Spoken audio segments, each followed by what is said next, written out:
How to lock and unlock a Chase Bank credit card in the application. Hello and welcome back everybody. If you'd like to do so in today's video, we will be providing you with a step-by-step tutorial on that. So without any delay, let's just dive right into the video and get started. So for that, we can open up Chrome or any other browser and we can go over and look out for Chase. Go over to chase.com and we can just head over to the login page there, which should be available like this.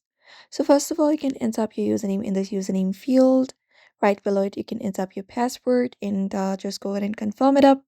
Once it is done, you can just go ahead and tap on sign in and sign in your account if you're not signed in. And then once you do so, you can select the account associated with the credit card that you want to manage and find it up. And once you find it up, you can just go over and tap on the three dot or the manage account option.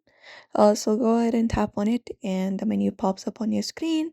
Within there, we can easily find an option called lock and unlock your card. You can just go over and select that option right there and you can switch to change the card status to locked or unlocked.